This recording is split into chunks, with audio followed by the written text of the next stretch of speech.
Hello, good morning বলছি না, কারণ এখন 12টা, ওই 2-3 মিনিট বাকি আছে, 12টাই বাজছে।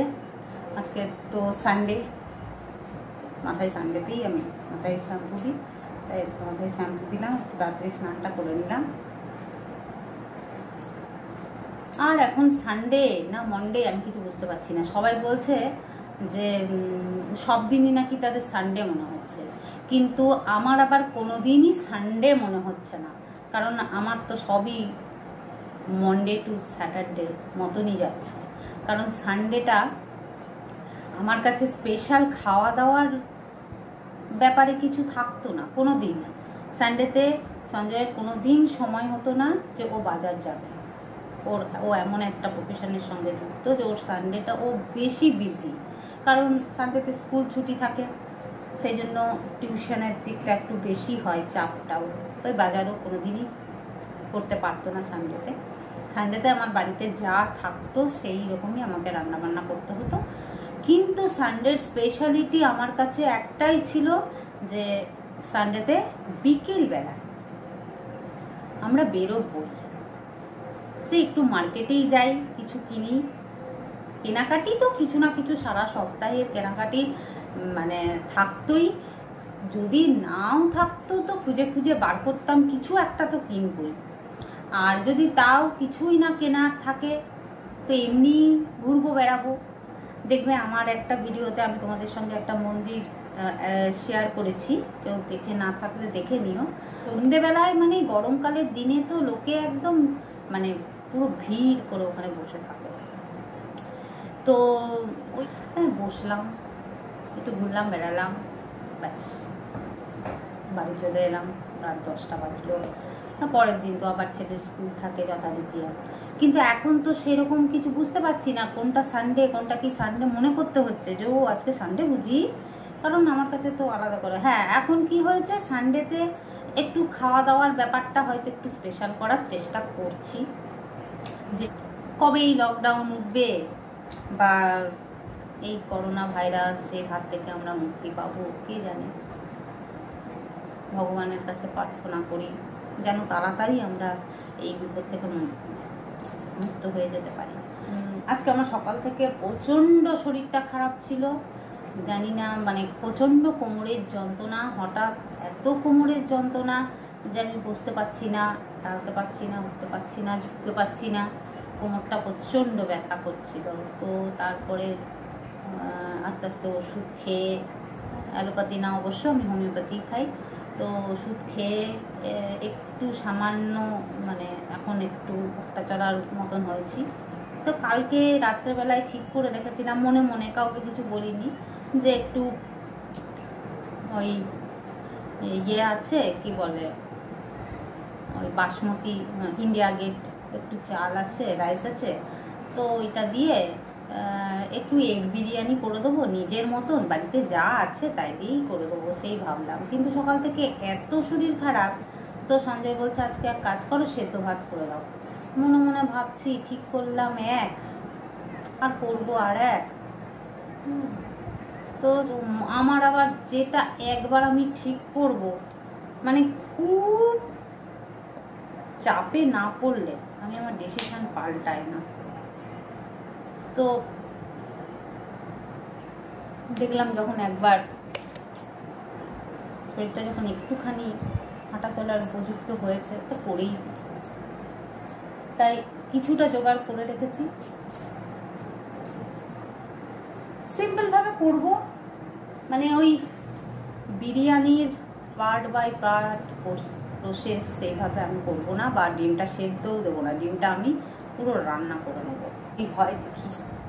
চলো এখন রান্নাঘরে যেতে হবে, কারণ খুব অনেক দেরি হয়ে গেছে, অনেকটাই দেরি হয়ে গেছে। রান্নাঘরে যাই, স্নান করে আমার রান্নাঘরে ঢুকতে না খুব বিরক্ত লাগে, এত গরম লেগে যায়। কিন্তু কী করবো, একই বেলা হয়ে গেছে, রান্নাবান্না সেরে যদি স্নান করতে যাই আরও বেলা হয়ে যাবে। আজ আবার আর একটা কাজ আছে, আজকে সঞ্জয়ের চুল কাটতে হবে। আমি আমার নিজের চুল আমি কিন্তু নিজেই কাটি, বিউটি পার্লারে আমি যাই না, ভুরু প্লাক করি শুধু বিউটি পার্লারে। আমার ছেলেকে আমি সেলুনে যাই না। ওই সেই 18 মাস, মানে তখন সেই 18 মাসের চুল সেই কাটতে হয়, নাপিত দিয়ে ঠেকাতে হয় বলে সেই 18 মাসের চুল কেটেছে। তারপরে 2-1 মনে হয় ছেলেকে কাটিয়েছি, কিন্তু এত বিপদ, মানে এত বিপজ্জনক ছেলে, সেই এত নড়ে, এত বাবারে, সেই নাপিতের কাঁইচি দেখে আমার তো ভয়ই লাগে যে হয় ছেলের গলা কেটে যাবে নয় কান কেটে যাবে। তো সেই ভয়েতে আমি এটা দিই, আমি ছেলের চুল কাটছি, তো আমাকে একটা চুল কাটার কাঁচিও কিনা দিয়েছে। তো সেই দিয়ে আমি ছেলের চুল তো আমি বাড়িতেই কাটি। তো এখন লকডাউনের সময় সমস্ত সেলুন বন্ধ, তো কালকে সঞ্জয় আবার বলছে তুমি আমার চুলটা একটু কেটে দিতে পারবে। তো আজ আবার সেটারও হাতে করি হবে, পারলে তোমাদেরকে অবশ্যই আমি দেখাবো এই মারাত্মক ঘটনাটা, ঠিক আছে? আর আমি শ্যাম্পুর পরে না চুলটা এত ওড়ো হয়, তো অনেকে অনেক কিছু লাগায়, আমি ওইসব লাগাই না। আগেই বলে দিলাম, আমার অত মানে ওই কি বলবো, রূপচর্চা বলো, হেয়ার চর্চা বলো, আমার অত ফ্যাশন ওইসব নেই, অত আমি পয়সা অত খরচও করি না। হ্যাঁ, একটা অ্যালোভেরা জেল আমি কিনি, ওই যেখানে দরকার হয় একটু অ্যালোভেরা জেল লাগিয়ে নিই, তেল না, মানে যেটা আমি মাথায় দিই, হ্যাঁ, জাবরান্ডি। তো সেই তেলটাই আমি একটু 2 ফোঁটা জলের সঙ্গে মিশিয়ে অনেক সময় মেখে নিই, আর অনেক সময় একটু চুলটা শুকানোর পরে আমি অ্যালোভেরা জেল দিয়ে দিই। তাহলে কী হয়, চুলটা অতটা গুঁড়ো হয়ে যায় না। আমার চুলটা এমনিতে প্রচণ্ড মানে তো কটা ওড়েও প্রচণ্ড, খুব, সেই জন্য আমি একটু এই অ্যালোভেরা জেল দিই। ব্যাস, চলো আর এখন বকবক করবো না, অল্প একটু কথা বলতে বলতে অনেকটাই কথা হয়ে গেল। এবার আমি আর বকবক করছি না, এবার আমি রান্নাঘরে যাচ্ছি। চলো তোমাদেরকেও নিয়ে যাবো রান্নাঘরে, চলো। দেখো, ডিম আলু সেদ্ধ করে রেখেছি, এদিকে পেঁয়াজটা দেবো এই ডিমের কারির জন্য, আর এটা একটু পেঁয়াজ বেরেস্তা করব। আর এখানে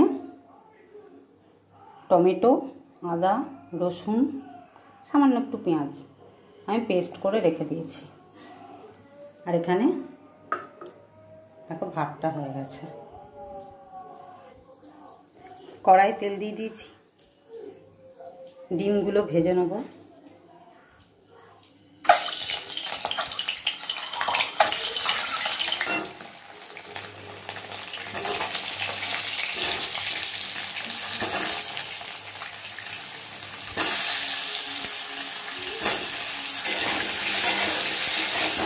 এটা একদম কিন্তু আমার নিয়মে, ঠিক আছে?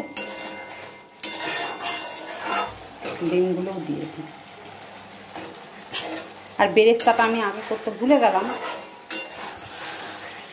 তাই কড়াইটা যখন নোংরাই হলো আগে এটা করে নিলাম, এরপরে বেরেস্তাটা করে নেব। 1 চামচ ঘি দিলাম,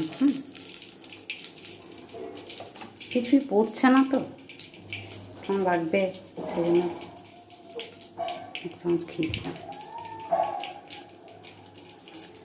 ঘিটা দিয়ে আমার একটু কাজ বাকি আছে, এটাকে আমি একটু নামিয়ে নিচ্ছি। হ্যাঁ,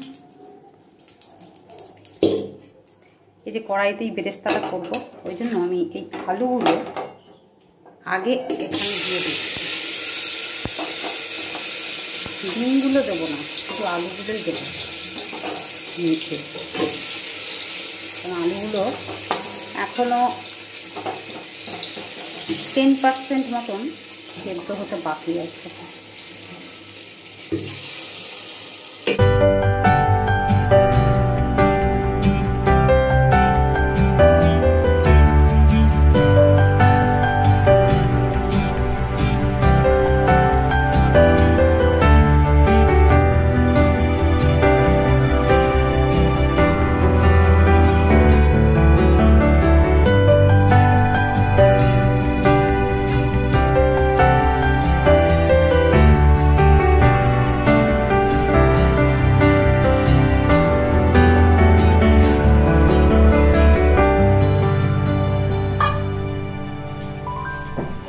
আমার বেরেস্তাটা হয়ে গেছে, আর এইদিকে আমি হাঁড়িতে ডিম আর আলুটা সাজিয়ে নিয়েছি। আর বিরিয়ানি মশলাটা আমি দুধের সঙ্গে মিশিয়ে করে নিয়েছি। এবার বেরেস্তাটা এর ওপর থেকে আমি দিয়ে দেবো। বেরেস্তাটা করার জন্য আমি একটু ঘি আর একটু সাদা তেল ইউজ করেছি, যাতে এই টোটাল তেলটা আমি এতে দিয়ে দিতে পারি। উপর থেকে দিয়ে দেবো একটু মিঠা আতর, 2-3 ফোঁটা মতো। হোক, তারপরে তোমাদেরকে দেখাচ্ছি।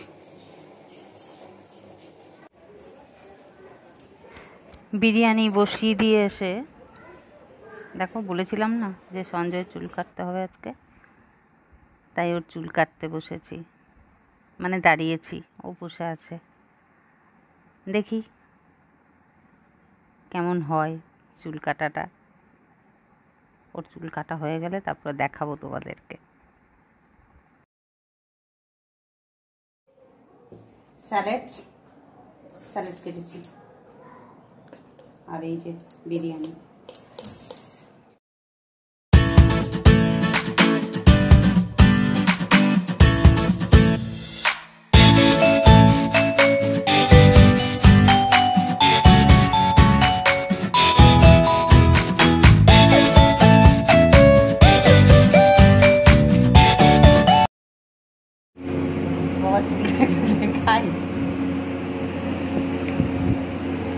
তোমার বাবার খেয়েছো? খাও, মুখে দিয়ে দেখো। কি সুন্দর খেতে, হেভি আছে।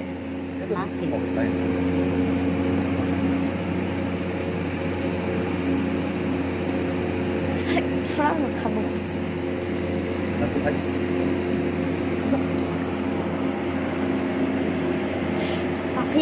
গরম।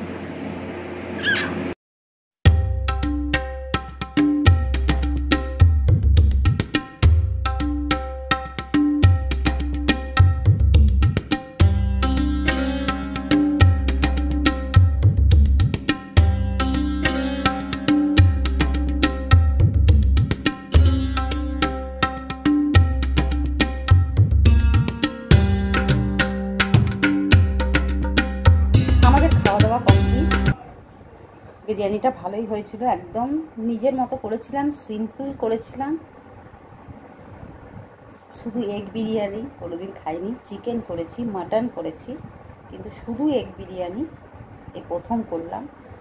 তো ভাবছিলাম কি জানি কেমন লাগবে না লাগবে, কিন্তু যেহেতু ডিমটাকে আমি ওই কারি করে রান্না করে তারপরে করেছি, যেমন মাংস রান্না করে সেভাবেই আমি ওটা করে দিয়েছি বলে খেতে খুবই ভালো হয়েছিল।